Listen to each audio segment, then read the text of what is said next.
Okay, now it's time to start configuring Whmcs. Now as you can see, this is the dashboard when you first log into the admin section.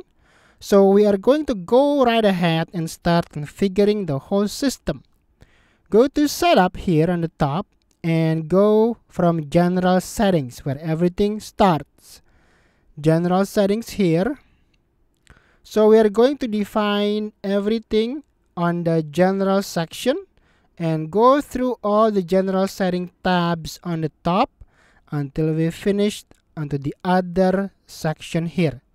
Okay, company name. So I'm going to type in my project name, which is clubcoder.com.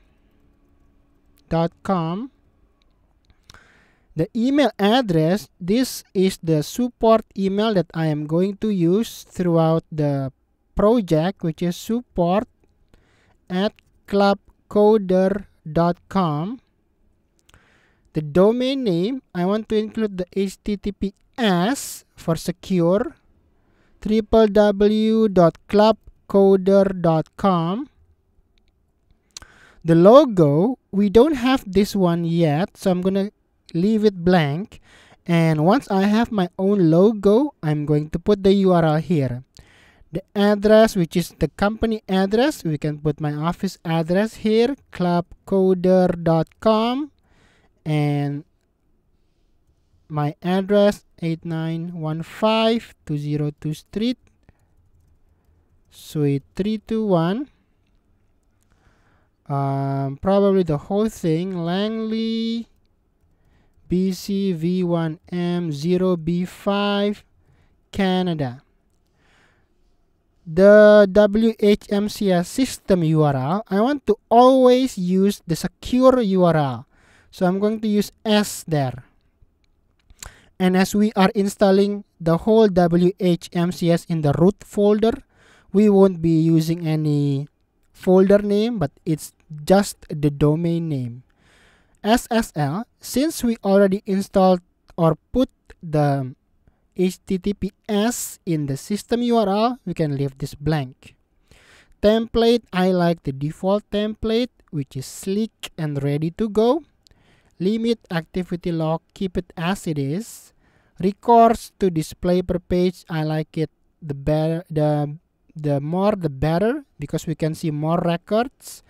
Maintenance, this is used when you are doing a maintenance, for example, a database optimization or database backup, and whatever maintenance you want to do, just check this box and this message will be displayed on your Whmcs area. If you want it to redirect to another page you have set up, a nicer looking designed page maybe, you can also put the URL there. So now the general is done. I'm going to go ahead and save the changes here. Changes saved successfully. So next we are going to go to the localization part. So let's go right ahead and click on localization. Here you can see system car set. UTF-8 is the one we want. Date format, if your country uses a different date format, you can change this according to your country. The client date format, same as above. Default country, since this project is mostly going to be targeted in probably United States, I'm going to leave it there. Default language, I'm going to set English as well. And enable language menu, yes, so we can allow users to change the language to their own language. So basically we don't change anything here just now. So that's pretty much it. And I'm going to go ahead and go to the ordering tab on the top. Okay, so next, going ahead to the ordering settings. Order days grace. I want to keep it 0 as the default value, so we don't have any grace days for invoice being overdue. This may get us confused on the billing start date of our clients, so I'm gonna keep it simple and make it 0. And default order form template, I like the Ajax card here, so I'm going to use this one. We may change it later on, but for starting of this project, I'm going to use the Ajax card. Next, enable terms of service acceptance. Yes, I want all sign-ups to have checked the checkbox first before they can proceed with the sign-up. The terms of service URL, we don't have this ready yet, but I'm going to show you on how we can create our own terms of service. But for now, I'm going to put the URL, which is going to be https clubcoder.com terms of service HTML, or probably PHP, since we are going to use the Smarty template system from Whmcs. Next, auto redirect on checkout. I'm going to keep the default settings, which is automatically forward the end user to the payment gateway. Allow notes on checkout. Yes, we want that just in case somebody wants to put a special configuration settings or something. Monthly price breakdown.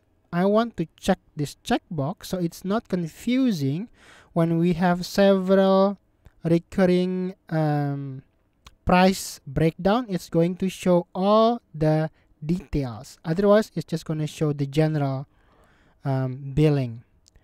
Block existing domains. Yes, I want to block it. So, for example, somebody signed up under clubpenguin.com and somebody else want to sign up with that domain, it won't be possible.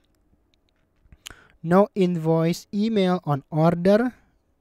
We want to send an invoice when somebody order our packages, so I'm gonna have this still unchecked.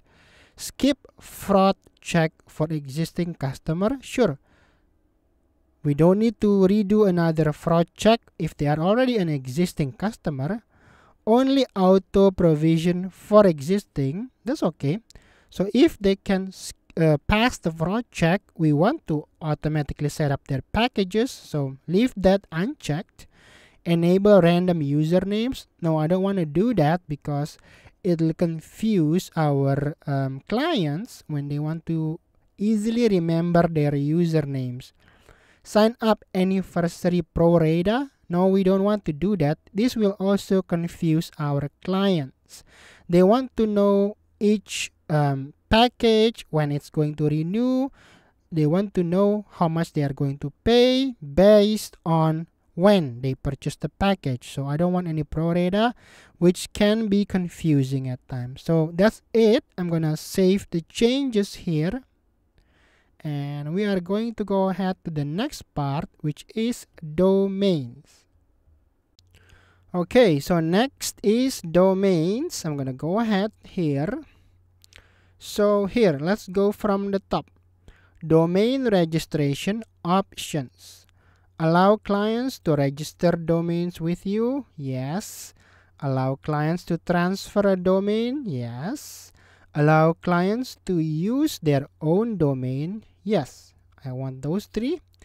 Enable renewal orders. So tick this box to show the domain renewals card category, allowing clients to place renewals orders early if they wish. So with this checked, our clients can renew the orders even before the domain is expired. So yes, we want that. Auto renew on payment. Yes, whenever they have paid for the renewal orders, their domain should automatically be renewed. So check that. Auto renew requires a product. Only auto renew free domains. Don't miss that. Free domains that have a corresponding active product or service for the same domain. Yes, of course, we want that. Otherwise, the domain can keep renewing and renewing by itself, even though the product which the client is paying is no longer active. So we want that checked. Default auto renewal settings, yes, this can be changed per domain, but sets the default of whether invoices should auto generate for expiring domains. Yes, of course.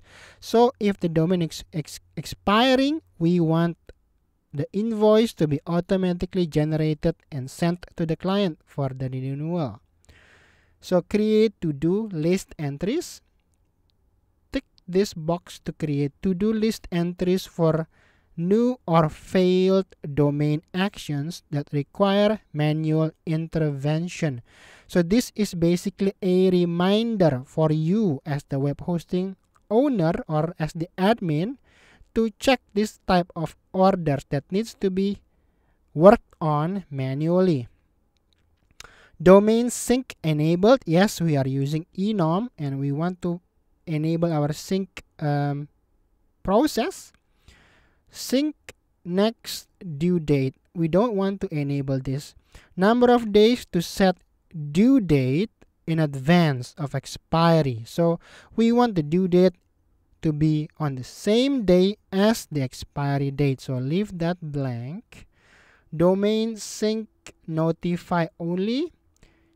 Tick this box to not auto update any domain dates. Just send email notification to admins. No, we want it to be automated. So we won't check this box. Allow IDN or international domains.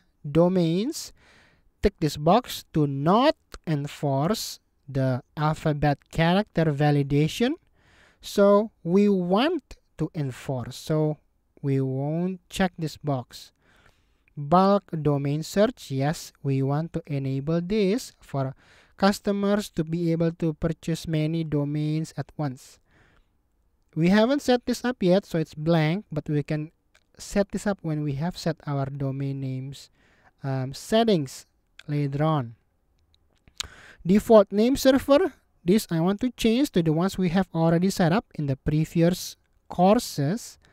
dns1.clubcoder.com and dns2.clubcoder.com. Set this to whatever DNS you have previously set for your own project or for your own business. So use client details, yes. So if the client purchased a domain, of course they should be the owner of the domain, so not us but them. So check this box and that's pretty much it. I'm gonna go and save changes here. So okay, that's done. Next we are going to the mail settings. Okay, so next we are going to set up the mail settings. This is pretty straightforward as we are using PHP mail, so we are going to leave all this blank. We don't need those. Now the signature, I'm going to change this to clubcoder.com. That's pretty much it. The CSS, I'm just gonna stick with the Whmcs defaults as their design is already pretty sleek, so I don't need to change any styling there. The header, pretty much whatever it's already there is good. The footer, we don't need to add anything as of yet, but later if we want to customize it a bit more in details, we can always go back here and make some changes. The emails from name, clubcoder, should be better rather than .com. It looks like an advertisement. Clubcoder is better.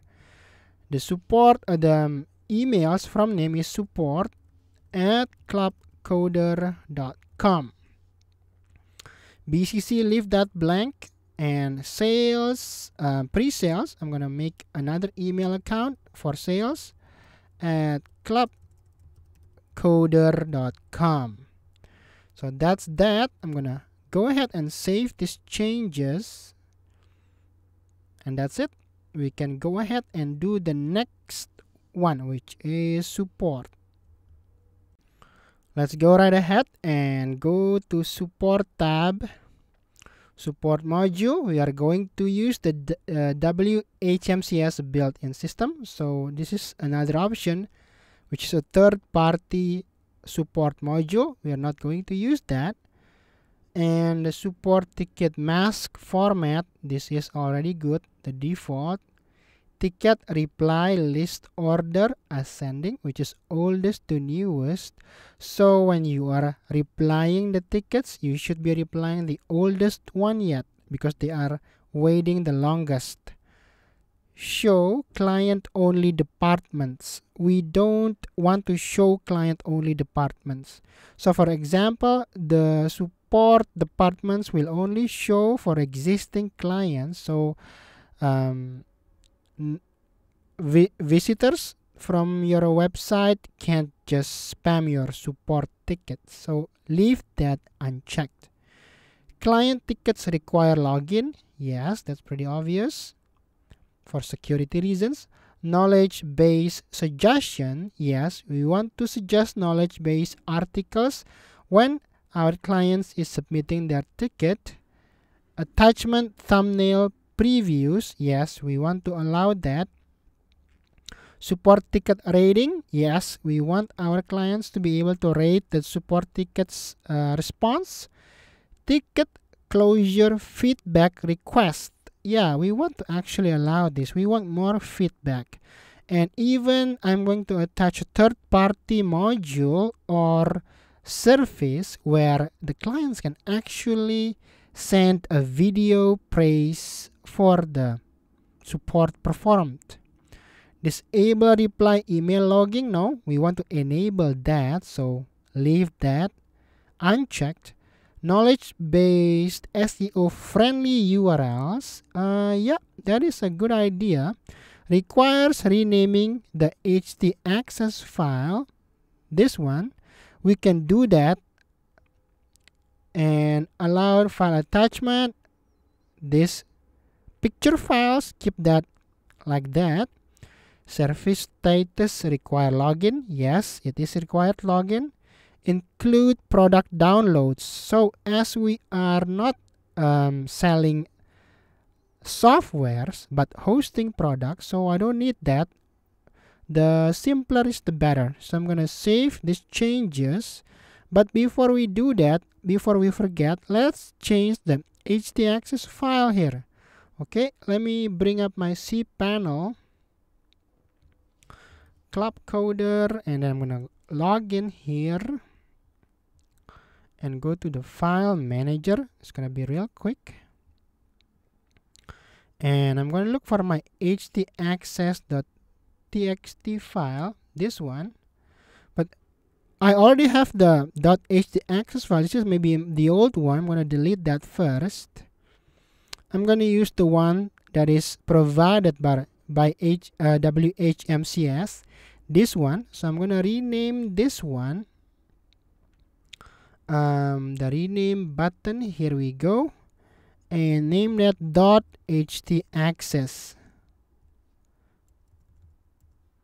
Rename file. There you go. So that's done. So we can now save the changes on here, and we can go to the next part. Okay, changes save, and we can now go to invoices. Okay, go right ahead to invoices tab here. Let's go from top to bottom. Continuous invoice generation. If enabled, invoices will be generated for each cycle, even if the previous invoice remains unpaid. No, I don't want that. So if a customer have one unpaid invoice, I don't want to keep generating future invoice over and over and over again. Simply just stop invoicing the customer. So once the customer has paid the latest invoice, then the invoice can continue generating. So that's good. Enable PDF invoices. Yes. Enable mass payment? Yes. For example, if customers order a few products at once and they have several invoices to pay, they can pay them at once. Just leave that checked. Choose clients, choose gateway. Yes, they can choose whichever payment gateway they want to use if we have more than one. But for this particular project, we only have PayPal, so they don't have anything to choose from.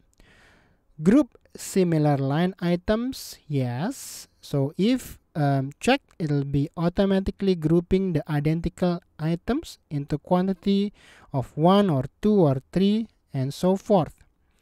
Disable auto credit applying. We want to enable it, so we don't want to disable it, so we have this unchecked.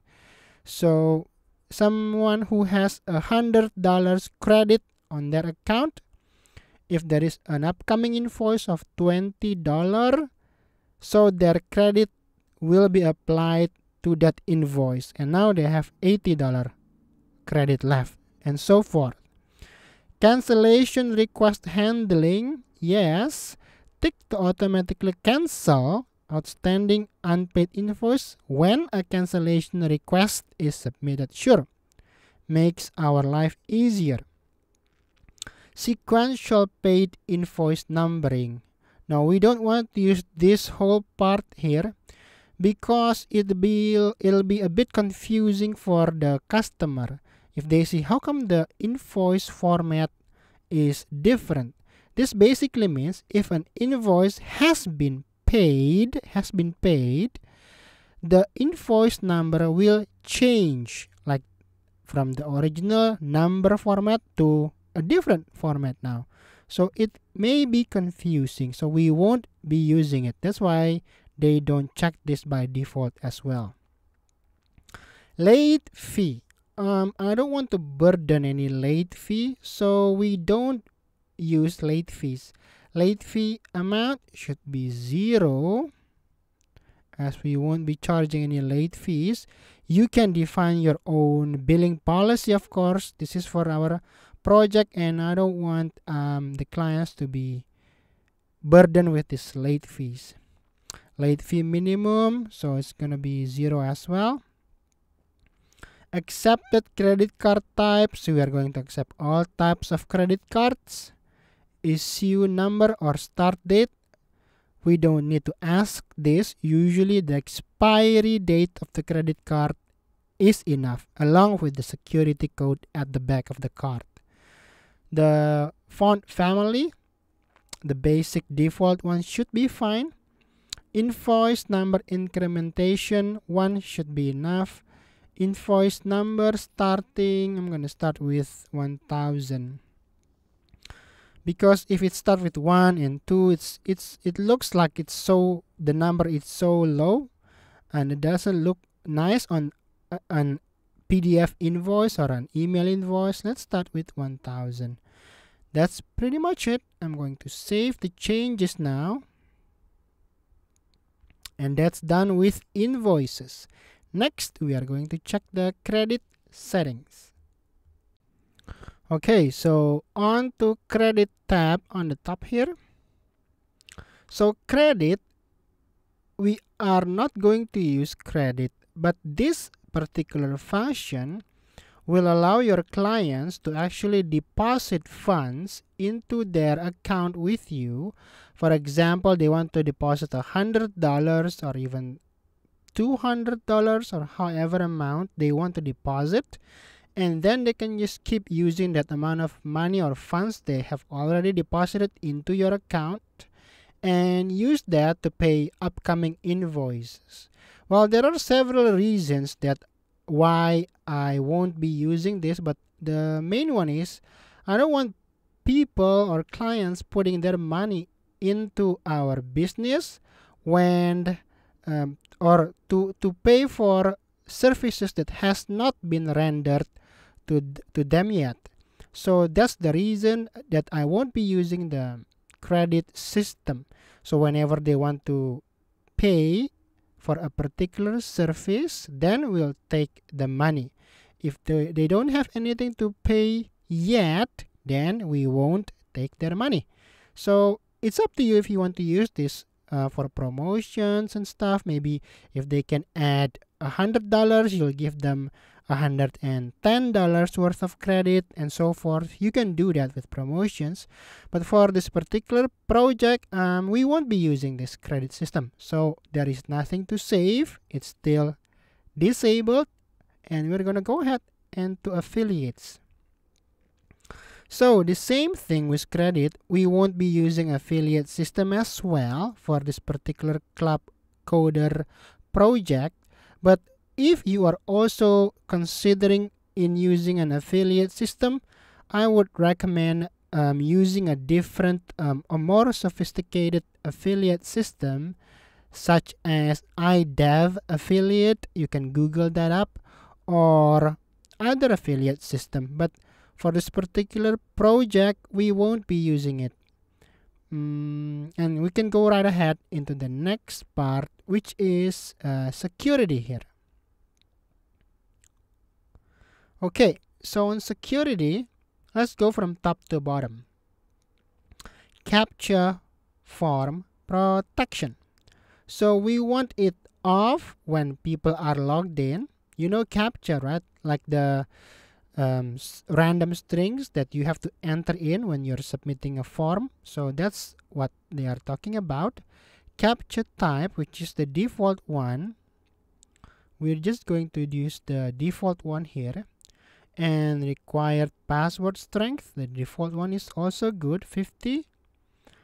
Failed admin login ban time.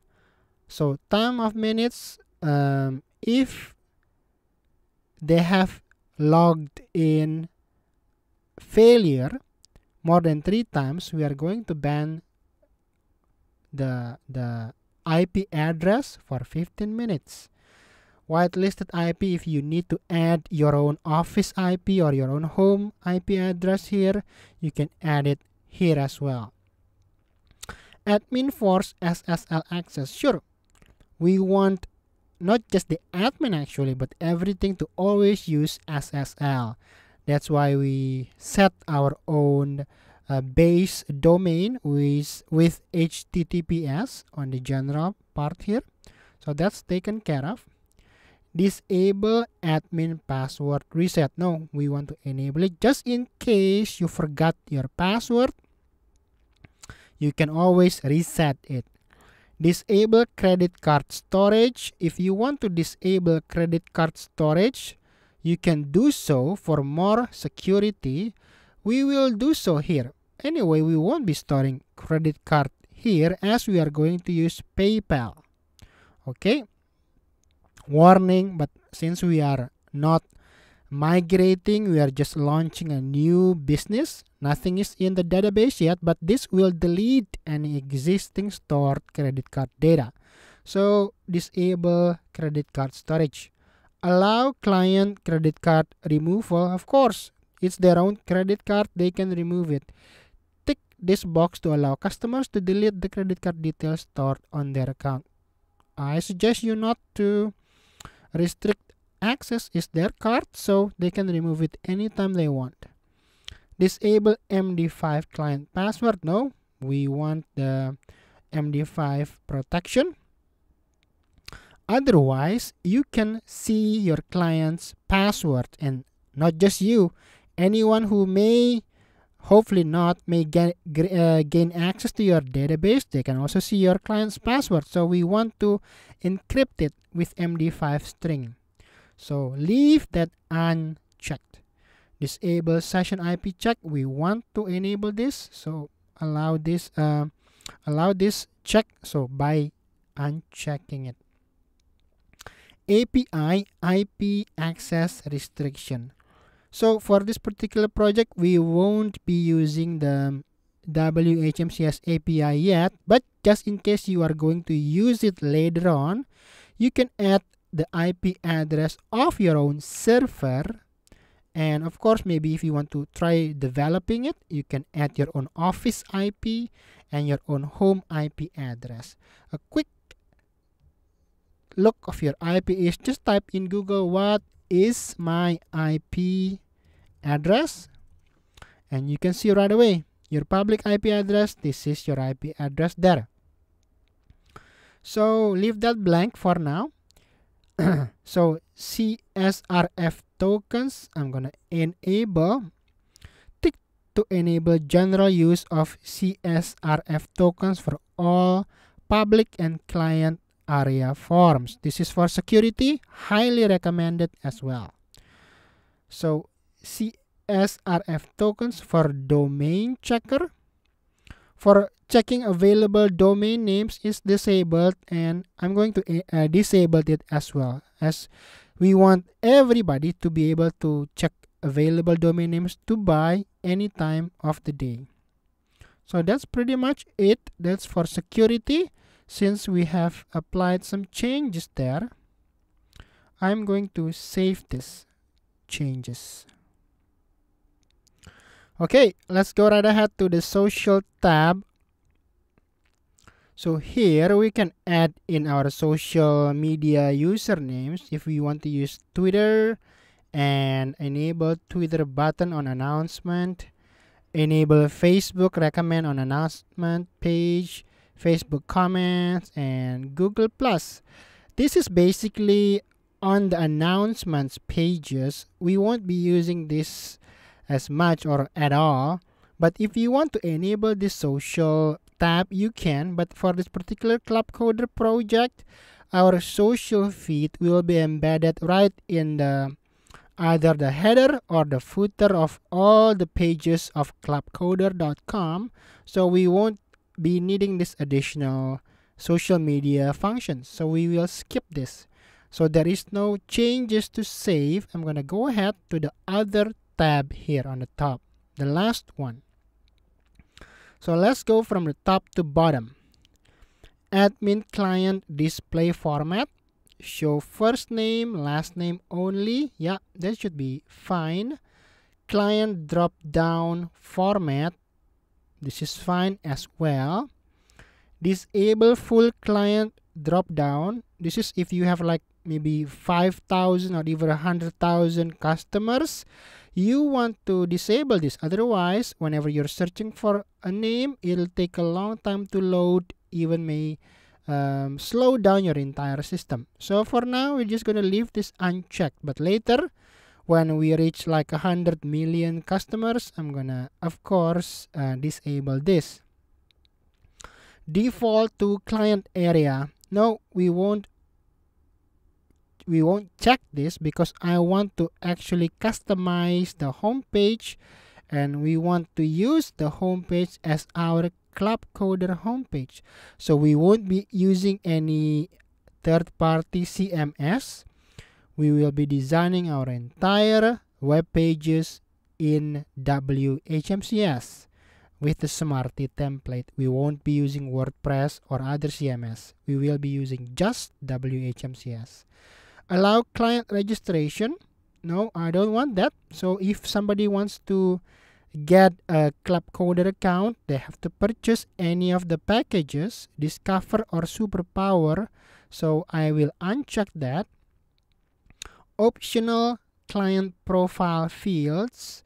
If you want to make any of these fields optional, meaning they can leave it empty, you can choose which one, but we want as many details as possible. So I'm gonna keep everything unchecked. Locked client profile fields. This is if in any particular reason you don't want your clients to be able to change any of this field in their client profile. We won't be doing that, so I'm just gonna keep everything unchecked as well. Client details change, notify. That means if somebody changed their client details, any of the names, the address or something, you will be notified as the admin. Sure, why not? Marketing opt-out. Tick to show newsletter opt-out in client area. Of course, we want anyone to be able to manage their own email receiving preference. Show cancellation link. Yep, if they want to cancel, we want to have it as easily as possible and as automated as possible. They can cancel. Credit on downgrade, yes, if they downgrade their package, and we can refund the unused portion of the services. Monthly affiliate reports, we don't use affiliate system, so I'm gonna uncheck that. So display errors, or first we have to go band subdomains prefixes. This is for security. I'm gonna keep whatever is set there. Display errors and SQL debug mode, I'm going to leave that unchecked. You can check this when you are developing or customizing your Whmcs coding or template, the Smarty files, the PHP files, and you want to debug your code, you can check that off. So that's the last part of the general settings configurations. We are all done here. Next, we are going to set up the products itself. Yep, I'll see you on the next course.